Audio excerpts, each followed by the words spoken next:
Churches are underused resources for creative work. The wonderful thing about them is that they're everywhere. And when we go into them, we feel their specialness, their strangeness. They have a different quality of sound to them. They smell differently. Already, they're exciting and interesting places to work with. Listen.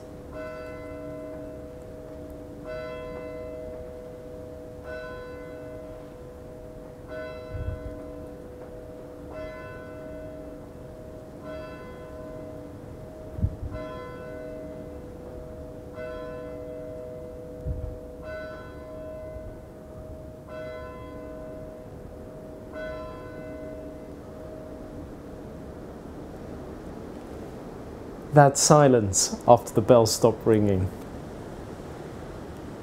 with the sound today of the wind through the trees,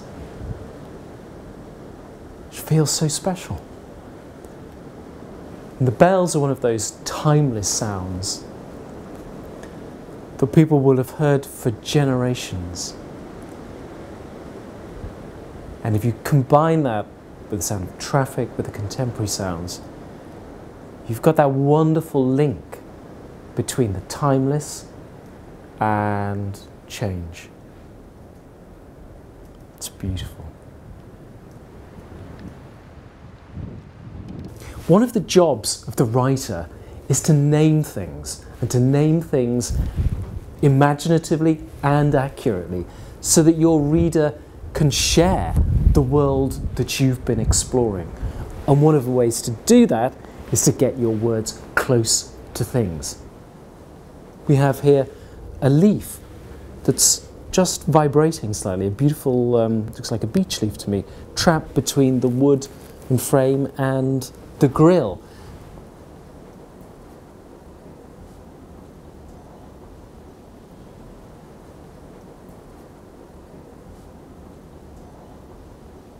And there's a little swag of cobweb there that's just flittering away. And these are all, I suppose, signs of the seasons and the natural world invading this building, coming in. And these are great things to describe. Just look at this block behind me here.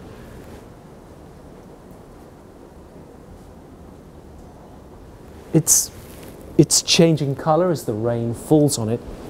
But look, it's also scored with lots of slashes that people have made as they've come in, or maybe they've lingered in the church porch. What were they doing? Hanging around here, feeling able to cut the skin of the church, the stonework, like this. And as you look closer, there are all kinds of little marks, initials carved into the rock, traces of the people who've used this building in perhaps ways that are different to the ways in which we use them now.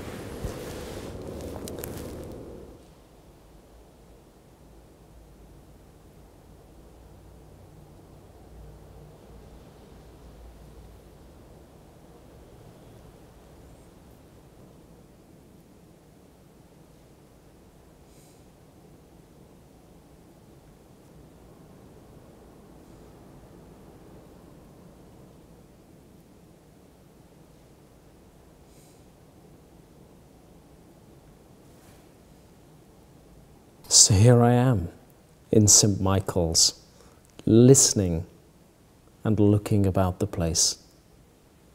And already I can feel myself expanding into the kind of concentration that I know is good for my own writing.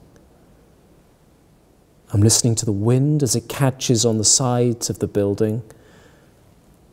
And it feels like I'm just tucked out of sight. I'm open, but I'm tucked out of sight. And I think that for me is a great situation to be in, to write. It's like being inside a seashell in here, listening to the wind rush over the top of the building. I've just heard a car go past and heard it crash through a puddle, splash through a puddle, just giving me that sense that the world is going on out there now, even though I'm in this timeless building. And these churches are here all the time for us to use. And they're always changing. The light will come out and shine a pattern of light on the walls.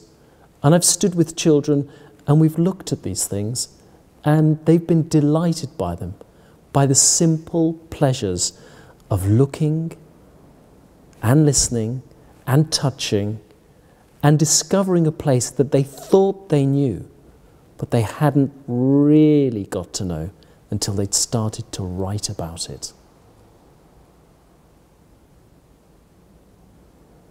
Now, one of the things that I like to get children to do once they're inside the building is to look for signs that are alive or traces of living things, and look out for things that have been there forever. There's a poem that I use that helps me to show the children what I'm expecting of them once they've gone around and made their observations, looking out for living things and dead things.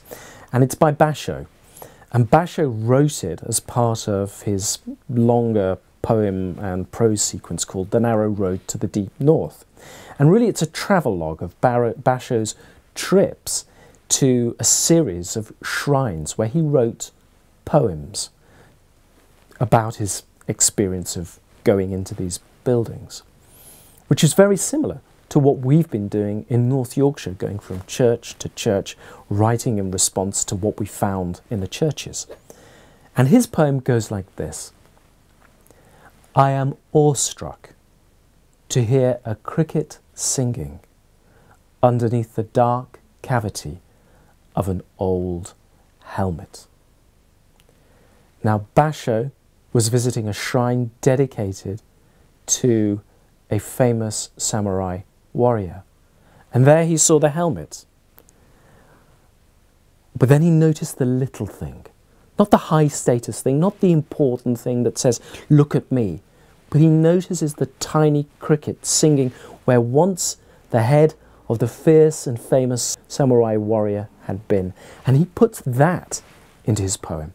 He puts the insignificant and the monumental together and produces what is a wonderful meditation on the impermanence of human life, the samurai warrior, and the eternal recurrence of the natural world, the little cricket.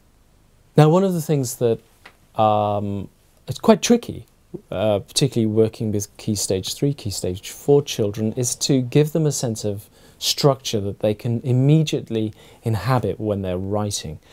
They're wonderful with coming up with ideas and observing things and running around, discovering stuff that's been carved underneath a bench, finding cobwebs, finding little monks in the corner of stained glass windows. They're wonderful observers. And it's as if it's only quite recently that they were down close to the ground. So they have an intimacy with things that is really refreshing to see. But my job is to give them some kind of structure into which they can put all this stuff. So I use this poem by Charles Simic called A Note Slipped Under a Door.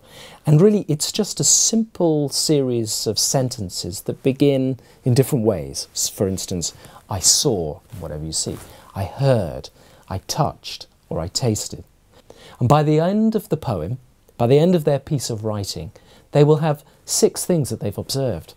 And it is remarkable how those 6 things talk to each other across the poem and add up to more than the sum of their parts.